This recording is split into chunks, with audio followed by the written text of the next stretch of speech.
Now, the official Suncoast weather with ABC7 meteorologist John Scalzi.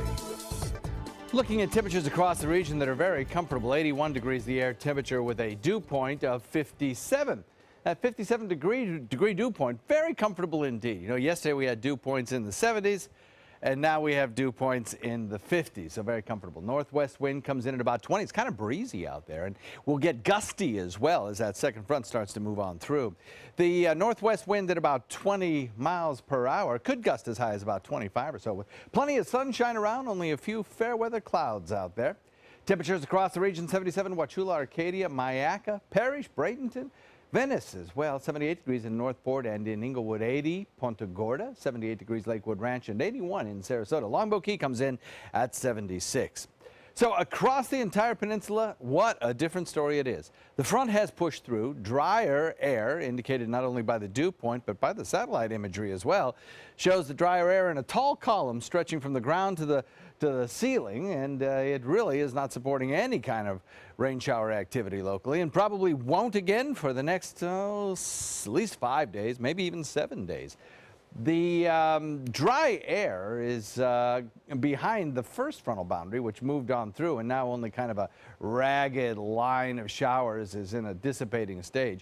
But even so, there's another low pressure area back to the west, kind of spinning around the Ohio Valley, and its trailing cold front moving through the area is giving us another reinforcing shot of cooler, drier air. So kind of a 1-2 blast here to make sure that we stay in this low relative humidity weather right straight into the weekend.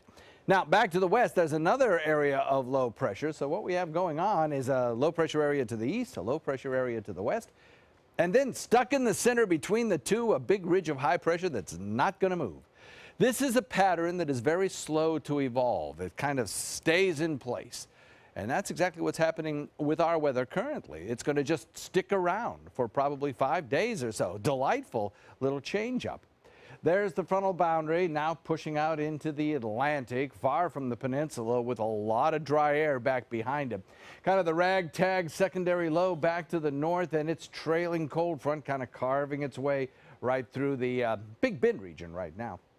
The front itself will serve to basically just reinforce the air that's already here, but it may also uptick the wind speeds just a tiny little bit. I think as we head into the evening and overnight hours, we'll start to see those wind speeds die down just a little bit. But nevertheless, currently we have a small craft advisory up, lake wind advisory, which is basically a small craft advisory for inland lakes.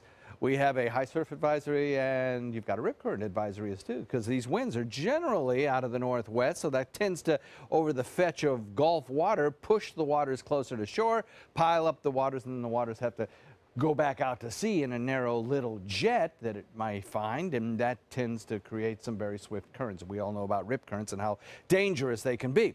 So the threat for them is greater today. High pressure, the dominant weather feature right straight through the weekend. So we'll look for sunny conditions, dry conditions, breezy and gusty, and that drier air on the way, ensuring that tomorrow, if you like today, tomorrow probably even a lovelier day if that's possible. Northwest wind coming in at about 20 knots will give you 6 to 8 foot seas out there, so hence the small craft advisory. The forecast for the rest of the week is great. 77 tomorrow's daytime high will be in the low 60s Friday night into Saturday morning, and Mother's Day looks superb. Back to you, Scott.